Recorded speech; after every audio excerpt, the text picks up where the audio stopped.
Let's move right on then and connect with the management of Waaree Renewable Technology. Joining in on the show, we have Dilip Panjwani, who is the CFO.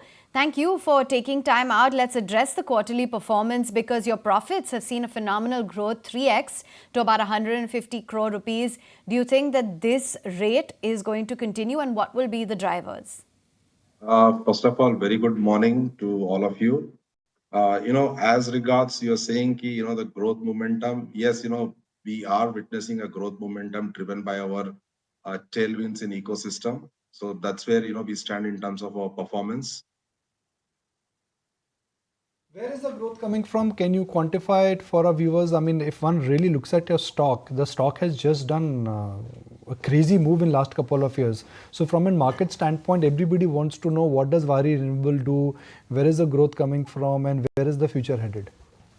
So, significantly, we have witnessed this growth coming from utility scale IPPs. In future, we are going to see a significant government-led investment as well through its PSUs in tender-based business. Those coupled with private investment will continue, in terms of C&I investments. So that is where we are seeing a growth coming in future for us. Your EPC company, which is only in project execution, where you take rooftops, you construct and execute the project?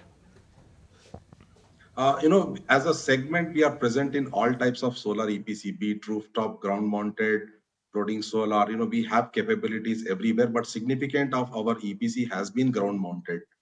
We have undertaken quite a few rooftop, and that is coming off very well in going forward as well.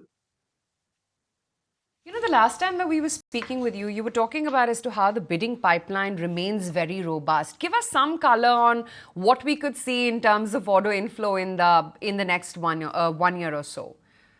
Very significant. Last time we spoke, we had a bidding pipeline of 10 gigawatt, and we have seen this order inflow coming to 2.3 gigawatt, which stands today. As we speak today, we have a 13 gigawatt of pipeline. Pipeline just keeps increasing for us right now. It's giving a very strong growth momentum. And if you see some of the reports, solar has already seen 16 gigawatt of installations in FY24. That's 3 continuous years of growth, and it is expected to continue for another 4-5 years, definitely. Could you tell us a bit more about your order book? How much of this order book currently, which you have in the EPC business, is from private, and how much is from government/state? So if you look at volume-led growth, the business from government is 15 to 18% right now for us. And as far as the value goes, it's now risen to 35 to 40% for us, which is significantly way higher than what we were in the last year. That's why I said, government investments are growing in this sector, and government is propelling this dynamics in renewable energy space. And if you can also tell us that how much of the order book is solar and how much of the order book is non-solar? It's entirely solar as of now, as we speak. Okay. And do you have any plans to diversify? We have O&M business, and we are going to witness a significant growth there as well, because some of our orders have a tail of O&M for a couple of years, and we expect them to renew over period. So when we complete our FY25 as well, we will commence with O&M for those orders as well. Solar panel prices have crashed. That's been the trend. And it could come down further. That is how energy solution in the world is moving. How does this change your pass-through orders? We are not as much impacted by solar module prices. Definitely it helps in decision making for stakeholders, but it's a pass-through item for us in our commodity pricing cycle. So it's a good that solar prices goes down, so overall capex for stakeholders also go down. But as a Waaree group, as a Waaree Renewable Technologies EPC, we are just executing the orders. Okay. Okay.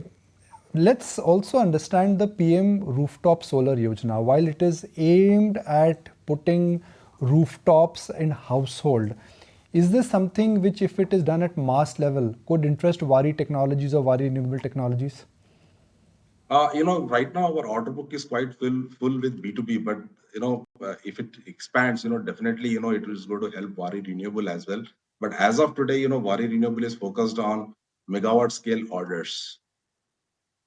Dilip, the other thing I also wanted to understand is, the new business opportunity which everyone seems to be talking about and vying for, green hydrogen. How is it that you at Waaree are looking at tapping into this opportunity?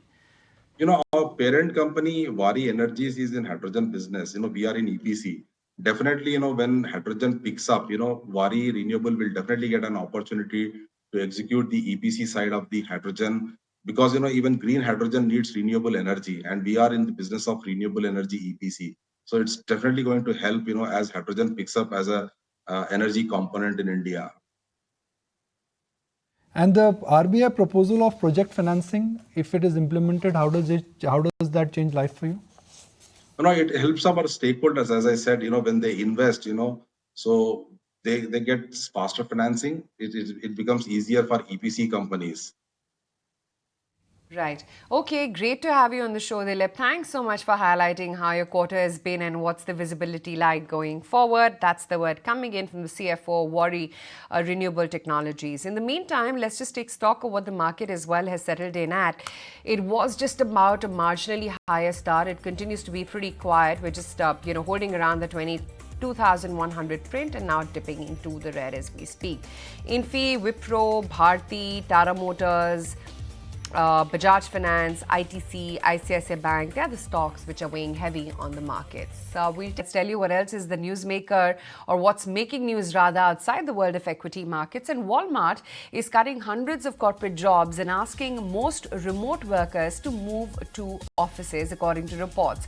The company has been making moves to shrink its workforce over the past 1 year and had said in the month of April last year that it expects about 65% of its stores to be serviced by automation by the end of the fiscal 2026.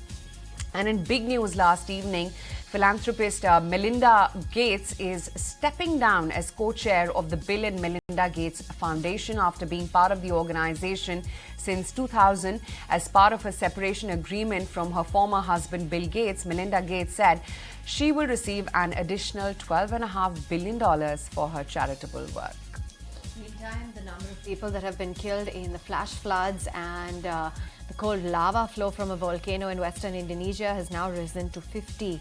Several more people are feared missing, and hours of heavy rain has caused large volcanic rocks to roll down one of Indonesia's most active volcanoes, while flooding inundated the roads, homes and mosques.